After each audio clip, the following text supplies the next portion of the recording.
আল্লাহর কসম লাগে কথাগুলো শুনে যাবেন। দুনিয়াতে থাকা অবস্থায় যারা আখিরাতের বাজার করলো না, সওদা করলো না, পরকালে তাদের কি উপায় হবে সেই চিন্তা যারা করলো না, তাদের মতো হতভাগ্যই দুনিয়াতে আর কেউ নেই। আজরাইল কিন্তু ঘুষ নেয় না। আমি অনেক টাকা গান করতে করতে অনেক টাকার মালিক, বাড়ি গাড়ি সবই আছে, যদি বলি যে আপাতত আমার গাড়িটা নিয়ে যান, আমাকে কয়েকটা দিন সময় দেন, মানবে? কারো কথা মানবে?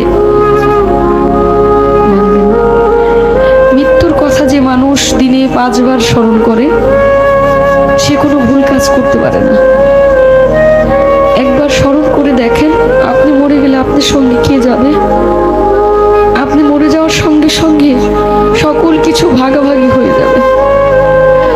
আপনি মরার সঙ্গে সঙ্গে আপনার ব্যাংকে কি আছে সেটা নিয়ে আপনার সন্তান, আত্মীয় স্বজন সবাই একটা হইচই লাগাই দিবে, কিন্তু আপনি যে কোথায় যাবেন সেই চিন্তাটা কেউ করবে না।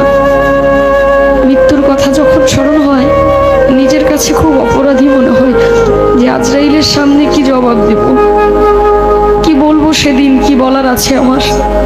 কিন্তু মালিকের কাছে একটাই চাওয়া, আমার নবী করিম সাল্লাল্লাহু আলাইহি ওয়াসাল্লামের কালেমা যেন আমার এই জবানে জারি হয়, আমি যেন মৃত্যুর সময় বলতে পারি কালেমায়ে তাইয়্যিবা লা ইলাহা ইল্লাল্লাহু মুহাম্মাদুর রাসূলুল্লাহ সাল্লাল্লাহু